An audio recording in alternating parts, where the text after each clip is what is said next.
오늘 설교 제목이 내 일생에 가장 잘한 일 5가지를 꼽는다면이에요. 지금 한번 생각해 보세요. 여러분 일생에 가장 잘한 일 5가지를 한번 생각해 보세요. 정말로 내 일생에 내가 살면서 요거 정말 잘했던 일 같다.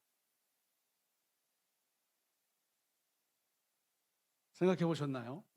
1번이 뭐죠? 아마 여러분의 1번이 여러분의 우선순위일 수 있어요. 아마 여러분의 1번이 여러분의 삶의 중심일 수가 있습니다. 오늘은 내 일생에 가장 잘한 일에 대해서 말씀을 한번 나누기를 우리 주님의 이름으로 축복합니다. 다윗을 생각하면 사람들은 골리앗을 연상하죠. 믿는 사람들도 다윗하면 골리앗을 연상하고 믿지 않는 사람들도 다윗하면 골리앗을 연상해요. 쌍방간의 격차가 큰 싸움을 볼 때마다 다윗과 골리앗의 싸움이라고 이야기합니다. 그 정도로 다윗은 골리앗과 뗄래야 뗄 수 없는 불가분의 관계입니다. 그래도 그럴 것이 다윗은 골리앗과 싸워서 이김으로 우리가 익히 잘 알고 있는 다윗이 될 수 있었습니다. 지난 수천 년 동안 인간 역사에 크고 작은 싸움과 전쟁이 얼마나 많았어요. 그런데 수천 년이 지난 지금까지도 다윗과 골리앗의 싸움을 믿는 사람은 물론이고 믿지 않는 사람들까지도 인정해주고 있어요. 왜 사람들은 다윗과 골리앗의 싸움을 수천 년이 지난 지금까지도 인정해주고 있을까요? 잘 아시겠지만 다윗이 도저히 이길 수 없는 싸움에서 이겼기 때문입니다. 그래서 잘 알고 있는 골리앗이 블레셋 군대를 이끌고 이스라엘을 침공했습니다. 이 블레셋 장군 다윗의 키가 한 3m, 2m 97cm라고 전승에 의해서 전해지고 있어요. 골리앗이 입고 있는 갑옷의 무게만 57kg이었다라고 전해지고 있어요. 보통 한 사람의 몸무게에 해당하는 갑옷을 몸에 두르고 있는 거예요. 손에 쥐고 있는 창자루가요, 배틀의 용머리처럼 굵은 창자루였고, 창자루 끝에 달려있는 창날의 무게만 7kg이었다라고 전승에 의해서 전해지고 있어요. 상상해 가시죠. 57kg짜리 갑옷을 입고 움직이는 골리앗, 창자루의 창날만 7kg, 아주 굵직한 창자루를 쥐고 있는 이 골리앗, 거의 2m 97cm, 3m 아니에요. 아주 근육질의 장군 중에 장군이 서 있는 그 골리앗, 얼마나 압도적이었겠어요. 이스라엘 군대에서 골리앗과 맞서 싸우려고 했던 병사가 단 한 사람도 없었습니다. 이스라엘 군대에서 골리앗과 싸우려고 앞장선 장군들 중에서도요, 단 한 사람도 이런 장군 병사들이 없었어요. 그에 비해서 다윗은, 우리가 잘 알고 있는 그 시절 다윗의 나이가 10대 청소년이었어요. 골리앗 앞에 설 때 그 다윗, 소년 다윗이라고 이렇게 알려져 있는데 10대 소년이 3m 거인 골리앗, 그 육중한 골리앗 앞에 서 있는 겁니다. 문자 그대로예요. 거인과 어린아이의 싸움이에요. 이 결과는 불을 보듯 뻔하죠. 여러분, 장군, 이 거인 골리앗이 이기는 것이 뻔한 싸움이었습니다. 그런데 이미 알지만 모든 사람의 예상을 완전히 뒤엎고 이 소년, 10대 청소년이 3m 이 거인 골리앗과 싸워서 이겼습니다. 그것도 단 일격에 골리앗을 넘어뜨리고 제압을 했어요. 그 이후 다윗은요, 이스라엘을 전쟁의 위기 가운데 건져낸 민족의 영웅이 되었고, 그 이후 이스라엘의 역사는 다윗을 중심으로 새롭게 써내려가기를 시작했어요. 다윗이 이스라엘 역사의 중심이 되었고, 다윗을 중심으로 하니 다윗을 시작으로 이스라엘의 새로운 역사가 시작된 거예요. 그래서 사람들은 수천 년이 지난 지금까지도 이 격차가 큰 싸움을 가리켜서 다윗과 골리앗의 싸움이다, 수많은 싸움들 가운데 다윗과 골리앗의 싸움을 싸움 중에 싸움으로 인정해주고 있어요. 그런데 여기 한 가지 우리가 놓치고 있는 게 있죠. 그게 뭐냐면, 사람들은 다윗이 골리앗 앞에 설 수밖에 없었던 이유에 대해서 잘 몰라요.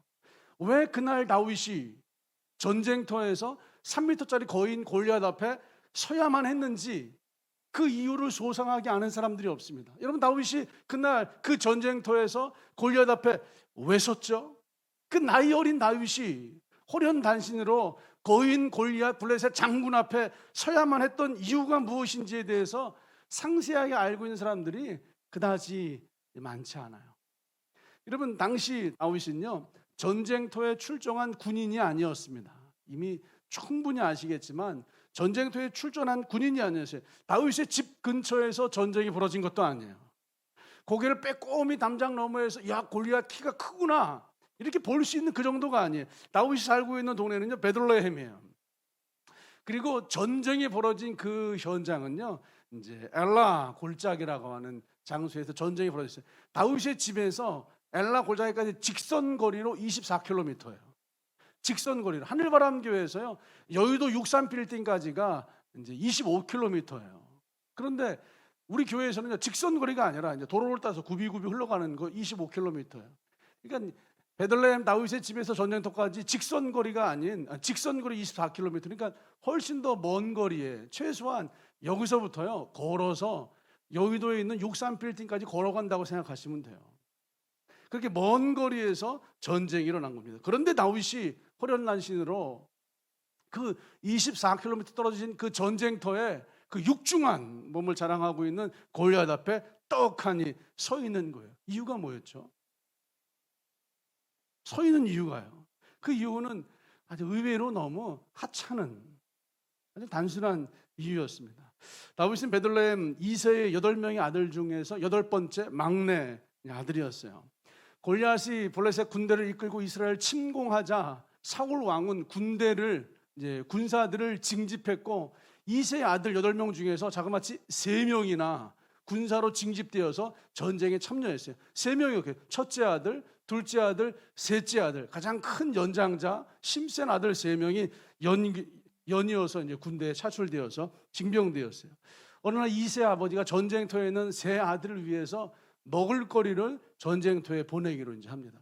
우리 생각에 이해가 안 될 수 있어요. 아니 전쟁터에 있는 아이들에게 자녀들에게 음식을 배달한다. 근데 그 시절 전쟁은요 군사가 자기가 먹을 음식을 자급해야 했어요. 나라에서 최소한의 양식을 주고요. 대부분의 양식은 자기가 어떻게든지 공수하고 작업을 해서 먹어야만 했기에 부모들은 전쟁터에 나가 있는 자녀들에게 곡식과 양식을 이제 보내 주었죠. 그 이야기가 사무엘상 17장 17절 말씀입니다. 이새가 그의 아들 다윗에게 이르되 지금 내 형들을 위하여 이 볶은 곡식 한 에바와 이 떡 10덩이를 가지고 진영으로 속히 가서 내 형들에게 주고 이 치즈 10덩이를 가져다가 그들의 천부장에게 주고 내 형들의 안부를 살피고 증표를 가져오라. 한마디로 다윗은요 아버지 이새로부터 음식 배달하는 심부름으로 그 전쟁터에 갔던 거예요. 단순하게 음식 배달하는 심부름, 이것이 다윗이 골리앗 앞에 섰던 이유다라고 사실은 다 설명하기에는 부족해요. 이 음식 배달하는, 이 먹을 거리를 배달하는 그 풍경을 한번 잘 생각을 해보세요. 성경에 써 있는 그대로요. 곡식 한 에바, 떡 10덩이, 치즈 10덩이였어요. 곡식 한 에바를 우리나라 무게 단위로 환산하면요 12대예요. 한 말하고도 2대가 더 있어요. 곡식 12대. 지금처럼 치즈 한 조각, 치즈 2조각이 아니라 그 시절에는요 조각을 가지고 세지 않고 한 덩어리를 하나로 셌어요. 그래서 치즈 한 덩어리. 여러분 영상에서 많이 보았던 그 치즈 한 덩어리 있잖아요. 어쩌면 이거보다 더 클지도 모르겠어요. 그 치즈 한 덩어리, 2덩어리, 치즈 10덩어리, 떡 한 덩어리, 2덩어리, 떡 10덩어리. 이게 부피가 상당한 부피예요.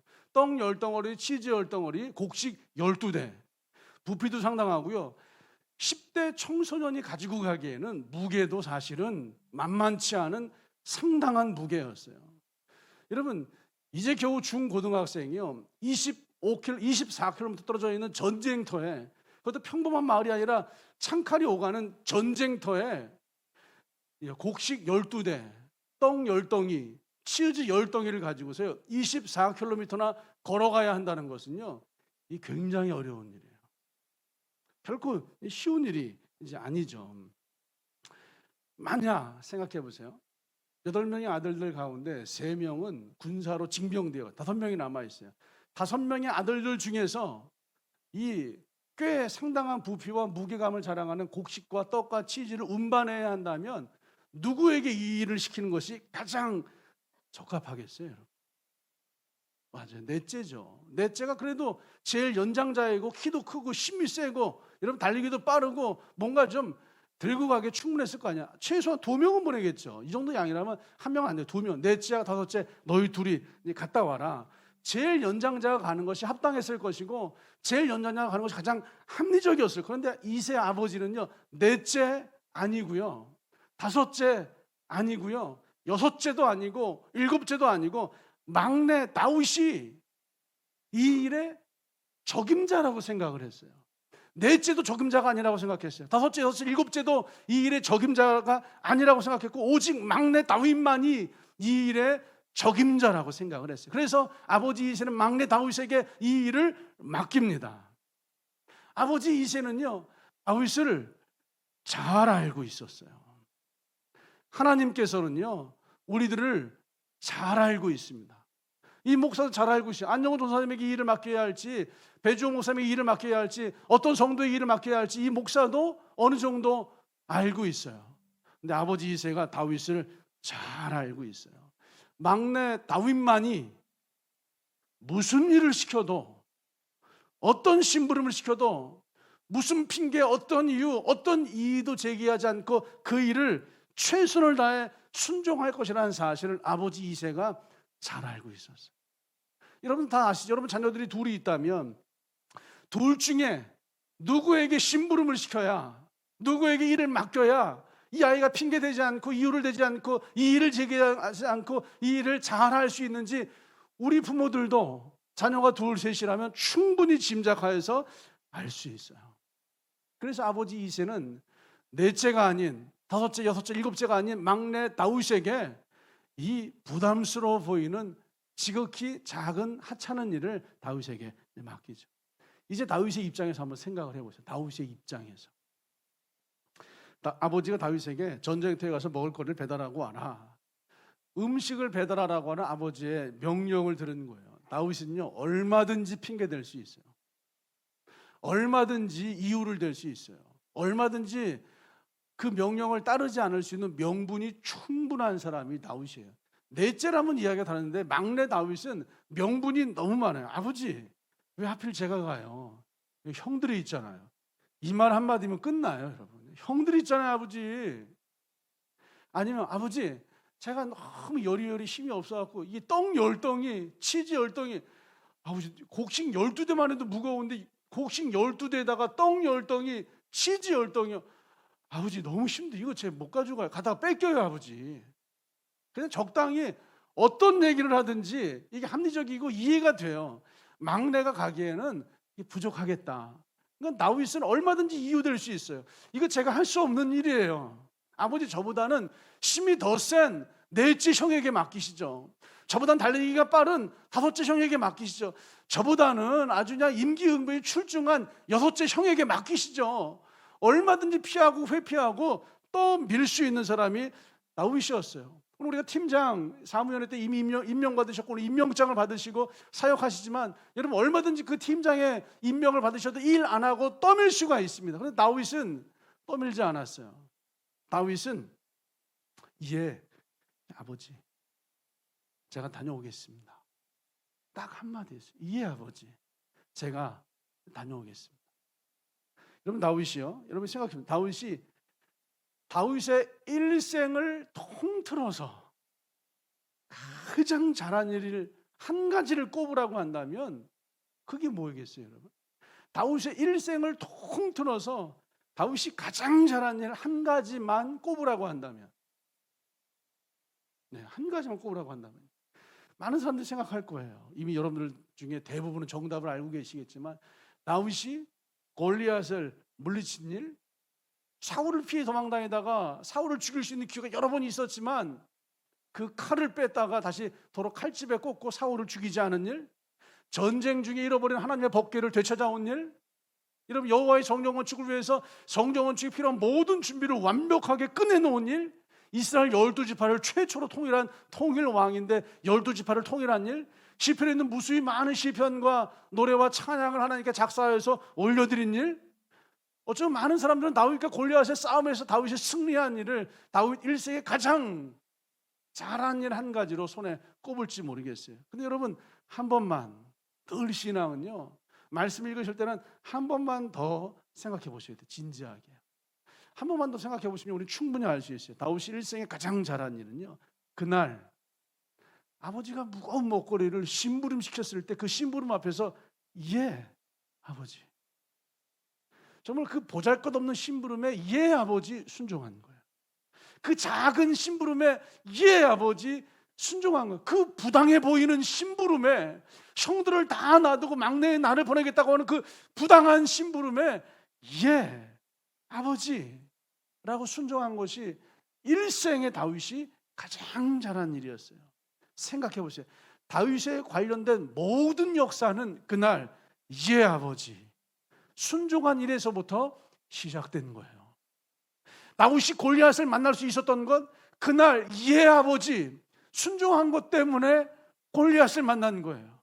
다윗이 골리앗과 싸워 단 일격의 골리앗을 쓰러뜨릴 수 있었던 건 그날 예 아버지 순종했기 때문에 골리앗을 일격에 넘어뜨릴 수 있었던 거예요. 다윗이 12지파를 통일했다고요? 그날 예 아버지 순종했기 때문에 12지파를 통일하고 성전 건축의 모든 것을 준비할 수 있는 위대한 왕이 될 수 있었던 거예요. 다시 말해서 다윗과 관련된 모든 일들과 역사와 은혜와 축복은 그날 어쩌면 부당해 보이는 그 요구에 예 아버지, 그날 어쩌면 작고 시시하고 평범해 보이는 그 요구에 예 아버지 순종한 데서부터 다윗과 연관된 모든 일들과 역사와 은혜가 펼쳐지기를 시작했습니다. 그래서 다윗의 일생에 가장 잘한 일 한 가지를 꼽으라고 한다면 그날 아버지에게 순종한 거예요. 그때 순종해서 골리앗과 싸워 이겼습니다. 그때 순종해서 통일 왕이 되었고요. 그때 순종해서 하나님의 눈에 띄었고 하나님의 주목하였고 하나님의 평생에 그를 사용했어요. 한번 잘 생각해 보세요. 블레셋 이웃나라 적군이 침공을 해서 나라에 전쟁이 벌어졌어요. 전쟁이 벌어지면요, 참 전부는 아니겠지만 상당한 사람들이 나라를 위기로부터 건져내기 위해서 스스로 군인이 되기를 자처하고 그 징병 모집에 참여하여서 군사가 되어서 나라를 위기로부터 건져 올리는 거, 이것이야말로 정말로 박수 칠 만한 일이고 멋진 일이고 정말 위대한 용사들의 일이라고 생각되지 않겠어요?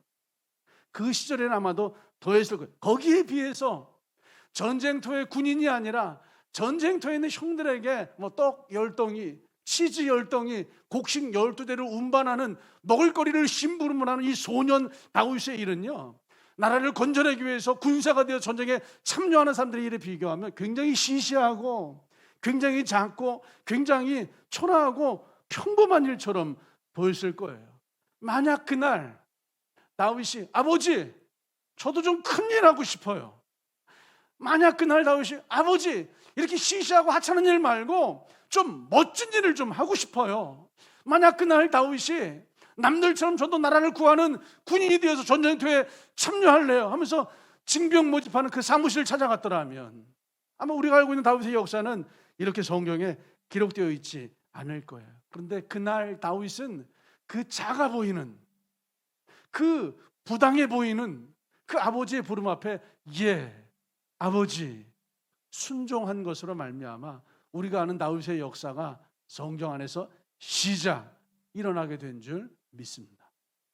이런 이야기는요, 다윗에게만 해당하는 이야기가 아니에요. 먼저는 여러분에게 해당하게 되시기를 우리 주님의 이름으로 축복합니다. 성경 66권 중에서 여성의 이름으로 기록된 성경책은 딱 2권이에요. 에스더서, 룻기서. 룻기와 에스더예요. 근데 에스더는 생각해 보면요, 그냥 한 번만 생각해 봐도요, 충분히 성경에 기록될 만한 사람으로 여겨져요. 에스더는요, 페르시아 제국의 황후잖아요. 황후. 마지막 황후가 됐잖아요.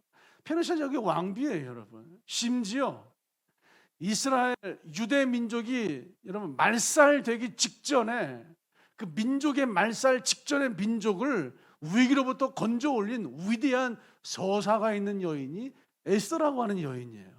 이 정도니까 충분히 성경책에 기록될 만한 이야기, 명분이 충분해 보여요. 그런데 룻은요, 룻도 한번 룻에 대해서 한 번만 더 생각해 보세요. 룻이 잘한 일이 뭐죠? 룻이 잘한 일이 뭐예요? 우리 룻기를 계속해서 묵상하고 룻이 잘한 일이 뭐예요? 결혼하자마자 남편이 죽었어요. 결혼하자마자 남편이 죽었어요. 그리고 남편을 잃고 홀로 되었음에도 불구하고 시어머니를 지극정성으로 섬겼어요. 며느리의 효심이 얼마나 깊었던지요. 며느리의 효심에 감동한 시어머니 나오미가 직접 며느리의 혼처를 찾아서 보아스라는 남자와 연결하여서 결혼을 주선했어요. 시어머니 나오미의 주선으로 룻은 보아스와 결혼을 했고 결국 오벳이라고 하는 아이를 낳았습니다. 룻이 오벳이라고 하는 아이를 낳자 시어머니 나오미는 두말할 것도 없고요. 주위에 있는 모든 사람들이 마치 시어머니 나오미가 아이를 낳은 것처럼 함께 기뻐해 주었어요. 이렇게 기뻐하는 것으로 이야기가 끝납니다. 이게 룻기 이야기의 전부예요. 결혼을 해서 시부모에게 효도를 하고 남편과 사이에서 아이를 출산한 이야기. 여러분 여기에 전혀 특별해 보일 것이 없어요. 아주 지극히 평범해 보여요. 굳이 특별하다고 말한다면 오히려 정반대의 이야기일 거예요. 이 사회적인 잘못된 편견은요. 이 세상에 나가서 당당하게 자기의 역할과 일을 감당하고 있는 여성에 대해서는 특별하다라고 인정해주는 편견이 있어요. 그런데 집안에서 가사일, 아이를 양육하고 시부모님을 공경하는 이것들은 그냥 별로 특별하지 않다라고 생각하는 편견들이 있어요. 그런데 그 시절이나 지금이나 사회적인 편견 속에서 지극히 평범하고 지극히 시시하고 지극히 작아 보이고 지극히 하찮아 보이는 그냥 가사일에 전념한 사람이 시어머니를 섬기는 데 전념한 사람이 룻이라고 하는 사람이에요. 그런데 이 보잘것없는 작은 이야기를 하나님은 성경책 한 권으로 룻기라고 하는 이야기를 펼쳐가고 있어요. 그 룻기의 마지막이 이렇게 끝나고 있습니다. 17절부터 제가 읽어드릴게요. 그의 이웃 여인들이 그에게 이름을 지어주되 나오미에게 아들이 태어났다 하여 그의 이름을 오벳이라 하였는데 그는 다윗의 아버지인 이새의 아버지였더라. 오벳이라 하였는데 그는 다윗의 아버지인 이새의 아버지였더라. 이거 세 번역으로 읽어드리면요, 그가 바로 이새의 아버지요 다윗의 할아버지이다. 오벳이 태어났는데 그 오벳이 바로 이새의 아버지이고 다윗의 할아버지이다. 18절 베레스의 계보는 이러하니라. 베레스는 헤스론을 낳고 헤스론은 람을 낳았고 람은 아미나답을 낳았고 아미나답은 나손을 낳았고 나손은 살몬을 낳았고 살몬은 보아스를 낳았고 보아스는 오벳을 낳았고 오벳은 이새를 낳고 이새는 다윗을 낳았더라. 즉 오벳을 통하여서 이새를 낳고 다윗을 낳았더라까지 이야기가 쭉 이어지고 이게 룻기의 이야기의 끝이에요. 룻으로 시작한 이야기가 오벳은 이새를 낳았고 이새는 다윗을 낳았더라. 다윗의 이야기로 끝이 나고 있어요. 특별히 오벳이 미래에 태어날 다윗의 할아버지임을, 즉 오벳의 손자가 다윗인 것을 정확하게 드러내는 것으로 룻기의 이야기가 끝이 났어요. 이게 얼마나 중요했던지요. 룻기 아직 태어나지도 않은 다윗의 이름을 먼저 끌고 와서 지금 룻기 안에 기록해 놓고 있다. 뭔가 특별한 이유가 있겠죠. 룻은요 정말 위대한 서사가 있는 인생이 아니라 평범한 가사일에 전념한 사람이었어요. 작은 일, 시시해 보이는 일, 평범한 일, 하찮아 보이는 일, 누구도 인정해 주지 않는 그런 일에 전념한 일상생활, 가사일에 전념한 사람이 룻이라고 하는 한 여인이었어요. 거기에 비해서 룻이 낳은 오벳의 손자 다윗은요, 민족의 위기에서 민족을 구해낸 민족의 영웅, 이스라엘의 왕, 최초의 통일왕, 그 이후로도 끊임없이 회자되고 있는 가장 위대한 왕이 다윗이잖아요. 그러면 질문을 드릴게요. 왜 하나님은요 아직 태어나지도 않은 다윗을 룻기에 기록하시면서 룻과 다윗을 동시에 소개하고 있을까요? 왜 하나님 아직 태어나지도 않은 다윗을 룻기에 먼저 끌고 와서 기록하시면서 룻과 다윗을 동시에 보여주고 있을까요? 생각을 한번 해보죠. 만약 룻이요 주어진 가사일, 이삭을 줍는 일, 시어머니를 섬기고 봉양하는 일을 이 지극히 평범해 보이는 작은 일에 순종하지 않았더라면 그 시어머니 나오미가 룻에게 좋은 혼처를 찾아서 보아스와 연결하여서 보아스와 결혼시켜 주었을까요?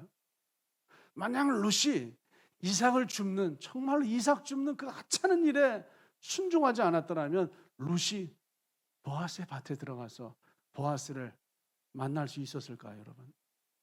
만약 룻이 보아스의 이불을 걷고 그 이불 속으로 들어가라 라고 하는 이 시어머니 나오미의 이 무례하고 지나치고 황당해 보이는 이 말씀에 순종하지 않았더라면 룻이 보아스와 결혼하여서 오벳이라고 하는 자녀를 출산할 수 있었을까요?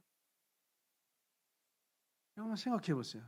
만약 룻이 순종하지 않아서 보아스와 결혼하지 못했더라면 오벳도 없고 다윗도 없고 이스라엘을 위기에서 건져 올리는 다윗의 역사, 골리앗과 싸워 이기는 다윗의 역사도 우리는 성경에서 찾아보지 못했을 거예요.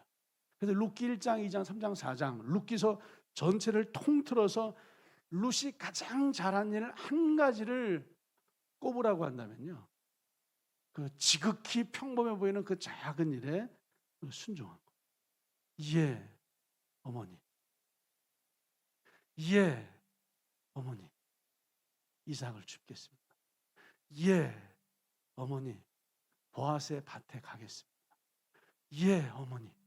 보아스의 이불을 들고 그의 발치 속으로 들어가겠습니다. 그게 작은 일이든 하찮은 일이든 예, 어머니. 순종하겠습니다. 그게 무례하고 부당하고 지나친 일이라 할지라도 예, 어머니. 순종하겠습니다. 이 예, 어머니라고 하는 이 순종이요, 룻을 통하여서 오벳을 통하여서 위대한 다윗의 역사가 시작되어지도록 하나님께서 그렇게 설계해 놓으시고 읽어 놓으셨습니다. 룻이 우리에게 주는 메시지가 있어요. 여러분, 일상생활 속에 있는 그 작은 일들이 있잖아요. 무시하지 마세요. 우리 학생들, 오늘 내가 외워야 될 영어 단어 20개, 그 일상의 작은 반복들, 예, 어머니, 예, 아버지. 그 일이 순종하는 자가 하나님이 쓰시는 자예요. 여러분, 이 교회에서 정해진 구역을 청소하는 그 일, 예, 주님. 그 작아 보이고 시시하고 하찮아 보이는 그 일에 순종하는 자가 순종으로 최선을 다할 때 하나님은 한 개인의 역사를, 순종으로 최선을 다할 때 하나님은 한 나라의 역사를 바꿔내시는 줄 믿습니다. 룻의 개인의 인생의 역사가 왜 바뀌었어요? 예, 어머니라고 하는 순종이 룻의 인생의 개인의 역사를 바꾸잖아요. 이스라엘 민족의 역사가 어떻게 바뀌었어요? 다윗이 예, 아버지라고 하는 순종이 민족의 역사를 바꿔내잖아요. 그 예, 어머니, 예, 아버지라고 하는 룻과 다윗의 순종이 작아 보였지만 위대한 역사로 하나님이 성경에 기록해 놓고 계시잖아요. 여러분, 하나님은요, 크고 부유하고 화려한 사람들을 통해서 일하시기도 하시지만 대부분 하나님은요, 맡겨진 자리에서 맡겨진 역할에 대해 순종으로 최선을 다하는 사람들을 통해서 역사하시고 일하시는 줄 믿습니다. 우리는 화려하고 크고 부유하고 인정받는 그러한 일들, 이 앞에 나와서 마이크 붙잡고 하는 이런 것들을 더 즐겨하고 좋아할지 모르겠지만 하나님은 평범하지만 작지만 시시하지만 아무도 돌보지 않지만 그 주어진 역할에 예, 주님, 순종하는 일을 통하여서 개인의 역사를, 나라의 역사를 바꿔가시는 줄 믿습니다. 지금 하나님이 여러분에게 지금 어디로 가라고 말씀하세요? 지금 하나님이 여러분에게 무엇을 하라고 말씀하고 계세요? 지금 하나님이 여러분에게 맡겨주신 그 일이 뭐예요? 때로는 순장일 수 있고, 때로는 팀장일 수 있고, 때로는 우리 예배팀일 수 있고, 때로는 전도자일 수 있고, 때로는 기도의 부름일 수 있어요. 때로는 예배의 자리일 수 있어요. 지금 하나님이 여러분을 세우신 그 자리, 지금 하나님이 여러분에게 맡겨주신 그 일이 지극히 평범해 보이고 누구나 다 하는 일처럼 보일지라도 그 작아 보이는 일상의 평범하게 예, 주님, 순종하며 걸어갈 때요, 주님, 우리 개인의 역사를, 우리 공동체의 역사를, 이 나라의 역사를 새롭게 읽어가시는 줄 믿습니다. 그래서 주님이 말씀하세요. 지극히 작은 것에 충성된 자는 큰 것에도 충성되고 지극히 작은 것에 불의한 자는 큰 것에도 불의하니라. 작은 일에 충성, 순종하는 자가 큰 것에도 충성, 순종하고요, 지극히 작은 것에 불순종하는 자는요, 큰 것에도 여전히 불의하느니라. 이게 주님의 말씀이에요. 지난 금요일 날 이제 말씀을 나눴어요. 지금이야말로 복음을 전할 때입니다. 어떻게 복음을 전할지 여러분 하나님께 지혜와 영감을 기도하십시오라고 이제 했어요. 그리고 3층에 이제 올라갔더니 배주홍 목사님 제가 기도하면서 어떤 마음이 떠올랐는데요. 왜 신방은 우리 사역자들만 해야 되는 거죠? 라고 하면서 우리 왜 교사들만 신방을 해야 되는 거죠? 어린이가 어린이를 직접 신방하면 안 되나요? 라고 하면서 문고리 챌린지를 한번 해보자라고 제안을 했어요. 제가 이야기를 가만히 들어보니까 너무 좋아요. 그래서 이건 제가 이렇게 말씀드려요. 목사님 이거는 잘 만들어서 다른 교회로 수출해도 되겠습니다. 이게 잘 만들어지면 이 땅 위에 새로운 이제 복음의 문화가 사랑의 문화가 되겠습니다. 하늘바람 교회가 문화를 만들어내는 일에 관심이 있는데 이걸 한번 잘 이렇게 얘기했어요. 계획서를 좀 잘 제출해 보시죠. 이렇게 얘기를 했어요. 툭 던진 말씀을 가지고 이제 기획안을 준비하시느라고 여념이 없으신데 내용은 이런 거예요. 여러분 옛날에 그 행운의 편지 이런 거 기억나시죠? 누가 내 책상 위에다가 뭐 편지 하나 딱 갖다 놔요. 이거 뭐지 하고 딱 읽으면은 이런 내용이 대충 이런 내용이.